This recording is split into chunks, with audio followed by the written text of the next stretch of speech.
Oh my god, it's Kevin in a black shirt again. Ah! Hello everyone, welcome back. We are in a new place, but also we're in the same place. We were somewhere, now we're here. Have things changed? Are they the same? I have no idea. My life is in shambles. I moved from Philadelphia to Virginia, and now guess what? We're moving. So I moved from there to here, and now I'm moving from here to there. And then, guess what? There's a good chance I'm moving from there to there. But that's depending on whether or not I find a job. Actually, you know what could be fun? Let's do a giveaway. I'm gonna give away a full skincare routine to one person, a full catered skincare routine. Rules to enter this giveaway. You must be subscribed to this channel, you must like this video, and you must comment down below when you think I will find a job. But you better be nice, and you better not be too optimistic. This is a very touchy subject, so beware before you enter this giveaway.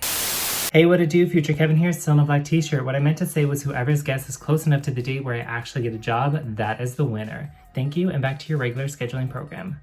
You're gonna get a job tomorrow. Yeah, I've heard that before. We're just tired and we need money for skincare. Anyways, why are we here today? We are here because we are going to play a skincare game. We are going to play the best and worst of skincare. Skincare B&W. I don't really like that. The Skincare Olympics. Skincare WOP or flop, whatever. What we're gonna do is pick out of this jar on these pieces of paper. It says either a specific skincare product or a specific skincare ingredient. Once drawn and once read, I need to figure out what out of all of the skincare that I've tried fit the best and worst in that category. So this is pretty much going to be like a holy grails versus a holy fails type of video. Skincare holy grails versus holy fails.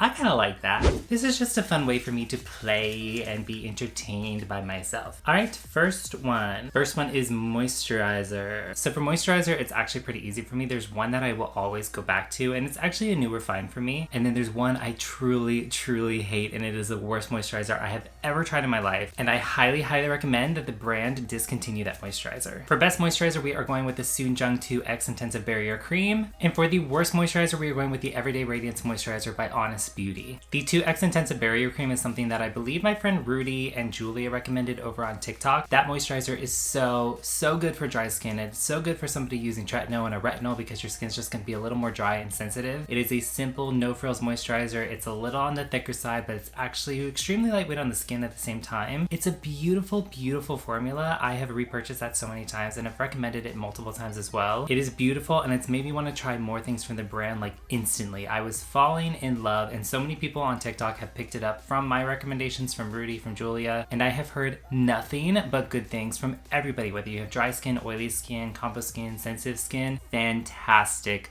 moisturizer. Now, Honest Beauty.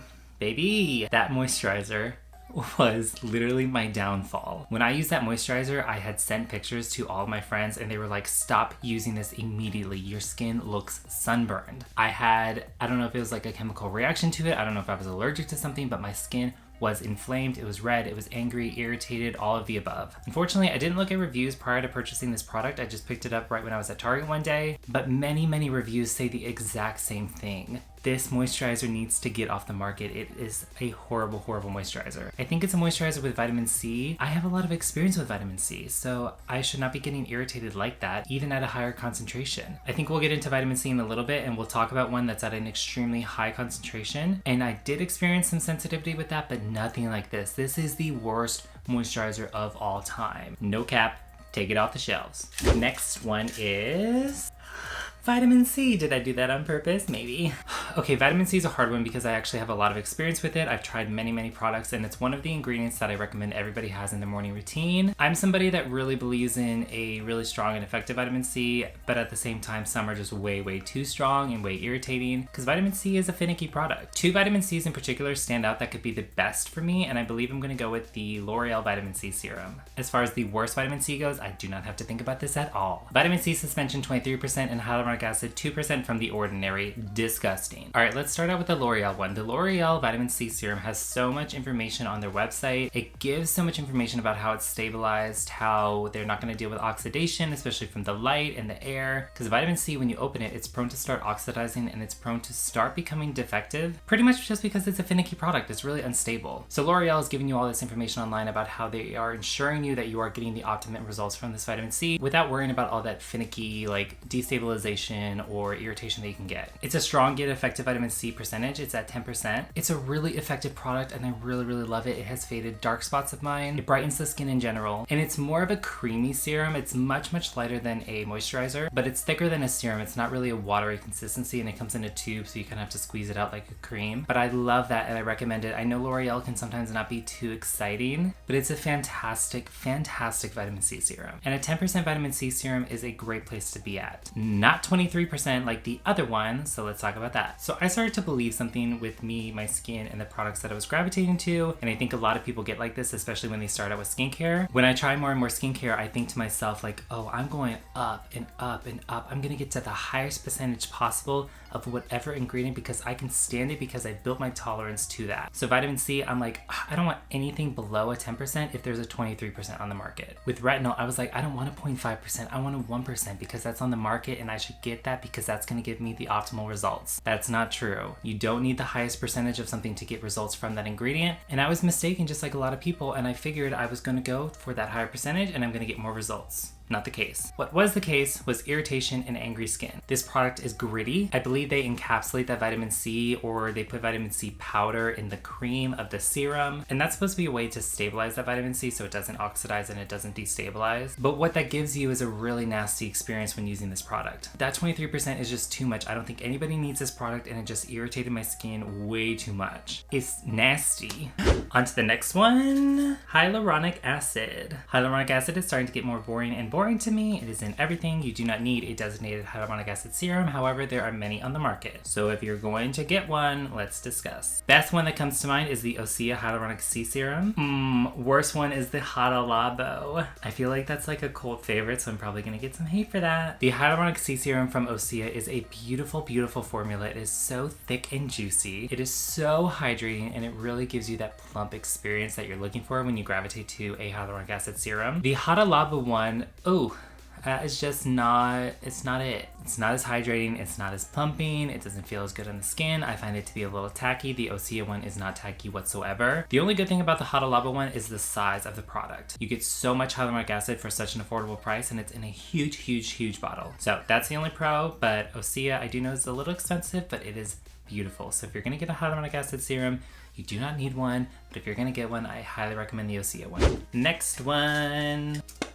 Glycolic acid. So glycolic acid actually irritates my skin a little bit, but there's one in mind that did not do that at all. Best glycolic acid in my opinion is the Crave Hallelujah. Worst glycolic acid, I'm dragging the Ordinary in this video, is the Ordinary Glycolic Acid 7% toning solution. So I'm actually gonna start with the worst one here because there's like a little story to it. The glycolic acid from the Ordinary, I have recommended to people not for the face, but for the body, because the face, I just feel like can't tolerate it, at least in my opinion. It was so strong. It was not necessary for me to use that strong of a product. I mean, chemical exfoliants, they're gonna be a little strong, but this one was just overly strong, overly irritating, way too harsh for my skin, really sensitized my skin every single time I used it, and it just looked angry. After experiencing that, I went towards the Crave Hallelujah because I heard some people say if you're irritated with this one, go with this one instead, and I fell in love. I know Crave is in like a little bit of a controversy, but it is still the best glycolic acid that I've found, so I just will be honest with that. It is such a gentle yet effective product, and I never saw irritation with that. It was one of the things that saved glycolic acid in my mind, because after trying the Ordinary, I was like, glycolic acid, that's a no for me. I'm still hesitant with trying some glycolic acids just because of my experience with the Ordinary one, but the Hallelujah from Crave has given me hope. What's next? Sunscreen.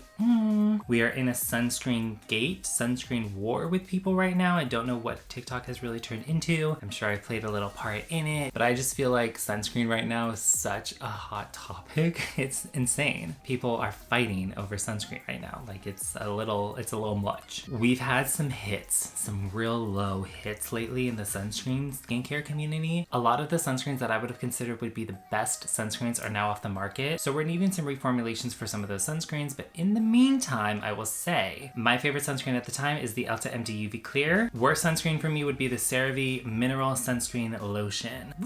The Elta MD you will hear me recommend time and time again. It is a fantastic product, especially for people with acne. The sunscreen comes in a tinted and a non-tinted version, and it's packed with some amazing ingredients including niacinamide and lactic acid, which will just help give that overall complexion a little boost and a little love. Now the worst sunscreen is the sunscreen that's going to give you a major white cast. It's disgusting, it feels heavy in the skin, doesn't go into my facial hair, but it's just such an unelegant sunscreen. Oh my gosh. When I see people using it and it looks good on them, I'm like, what am I doing wrong? Actually, you know what I'm gonna do, because that's a chemical and a mineral. Let's do a chemical sunscreen and then a mineral sunscreen version. All right, chemical sunscreens. You know, I gravitate more towards chemical sunscreens rather than mineral sunscreens, so I have tried a lot of chemical sunscreens. Am I gonna give it to Biore? I think I am. I'm gonna go with the Biore UV Watery Essence. It is like not a sunscreen. It's so beautiful and elegant and lightweight. Ugh. Worst chemical sunscreen. Ooh, this is a little cheating, I think, but I'm gonna go with the Supergoop Stick Sunscreen. Now the Biore sunscreen, oh wow, it is so beautiful, so elegant. It does not feel like a sunscreen whatsoever. It honestly feels like water or a serum. Beautiful. If you are hesitant to start using sunscreen, if you've never used it in the past, this is one to start off with because it will shock you. It will make you feel like you're not even wearing a sunscreen. The stick, however, is just gross and greasy. I see a lot of people like it on TikTok and I just don't understand why. It honestly feels like you're rubbing Vaseline on your face over and over again. A lot of people like it to reapply, but I just think that builds up and is really just a gross feeling. It does give you a glow, but it gives you a glow because you literally are rubbing Vaseline on your face. And I mean, I guess like, yeah, go ahead and get that sun protection, but like, ew, I'm gonna be greasy. But I was oh, no.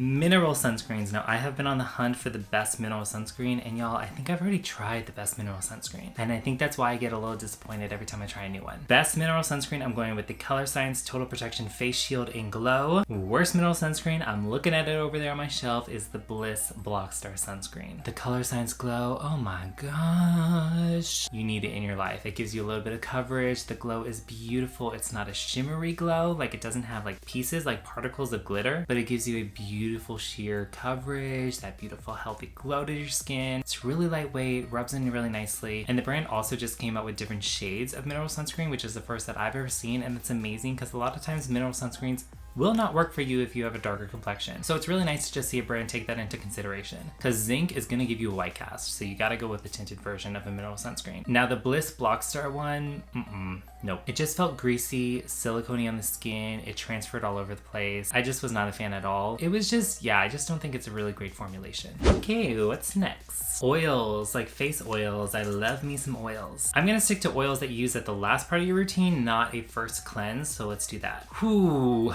Best oil, I would say, is probably Sunday Riley's Luna. Worst oil is probably the Kiehl's Midnight Recovery. I used to love that one until I learned my lesson. Sunday Riley Luna is a fantastic product. I'm somebody that doesn't use a retinol serum every single night, and on those off nights lately, I've started to incorporate a retinol oil, specifically Luna, into my routine. When you have an active ingredient in an oil, it's going to be far more gentle than in a serum, which is just more concentrated. So it's a way that I get the benefits of retinol without over irritating my skin, and I've really seen amazing results, and I really love the product. Now, the Midnight Recovery Serum, you know, I saw some fine results from it. It was moisturizing, it did feel good on the skin, it softened the skin, but it's literally just a bottle of essential oils, which can be irritating for some people, and a lot of people stray away from essential oils, and that is literally just essential oils. It even smells like you open it and you're like, whoa! Next one, toners and essences. Those are about the same thing, so we're just gonna combine them. There's like there's like 3 or 4 that I'm fighting with. Oh my god. I'm gonna go with the Monday Born Source. Now, worst one, I would probably say Clinique's. The Monday Born Source is an essence that is so beautiful. It's like moisturizing to the skin, and to have that moisturization as a toner step is fantastic. It's packed with a lot of great ingredients, including Centella Asiatica, which is so good at soothing and calming the skin.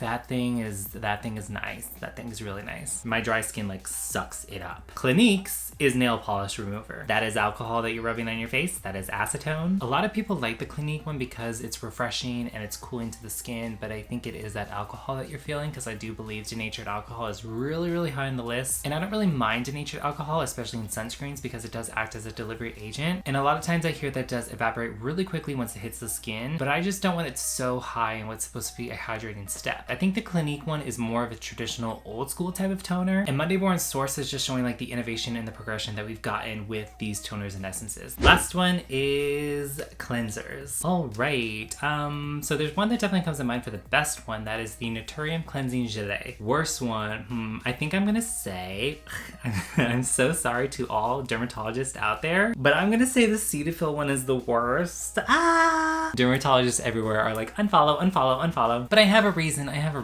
First reason, it is the cleanser that my dermatologist recommended back in high school when I was dealing with a lot of acne. I was on so many different medications and it was the worst time for me and my skin. It was really frustrating, and I was using products that not only smelled bad, they felt bad, they enhanced my acne, you know, because sometimes it will make you break out like the purge. And at the time I didn't understand what was happening, so I just got really frustrated. And I will associate this cleanser with that experience for the rest of my life, because it is the cleanser that a lot of dermatologists will recommend to you. And so I just think it it reminds me of a time in my life. And on top of that, this is a cleanser that's just not a great experience to use. It's kind of boring. It just feels like an old school cleanser. It's a little drying for me and my dry skin. It's just, you know, it leaves a little film on my skin. It's just not the pleasant experience that I want from skincare products. It's not a bad cleanser. If you use it, fine. It's just not my favorite, okay? Even my parents used it and I was like, get that thing out of your shower. But I do have to say, when I went to the doctor, because I'm dealing with this rash under my arm, the doctor recommended that I use something like Cetaphil to clean the area instead of regular body wash. So I know there's a purpose for it. I understand, it's just not my favorite. The Niacinamide Cleansing Gelée from Naturium though, that is beautiful. That is the experience that I'm looking for. It foams beautifully with leaving your skin hydrated. The niacinamide is a fantastic product to have because it keeps that skin barrier intact. The gelée aspect, I think that's what it is. It's really amazing. It's a fantastic cleanser. I think it will work with all skin types. Again, it leaves your skin super hydrated and supple and comfortable after cleansing. I just love that cleanser. All right, that is it for this game. That was pretty fun. You got to see some holy grails and some holy fails. Some wops and some flops. I'm sure we'll do this again, but maybe like a little spin on it, or I'll ask you all some questions and say like your holy grails and your holy fails and see if I agree or disagree, and we'll talk that out as well. All these products, both my hails and my fails, will be listed down below. All my socials will be listed down below. Go follow me there. Before you go, make sure to subscribe to this channel, like this video, and hit that bell notification so you get updated every single time I post a brand new video. Thank you all so much for watching, and I will see you in the next one. Bye!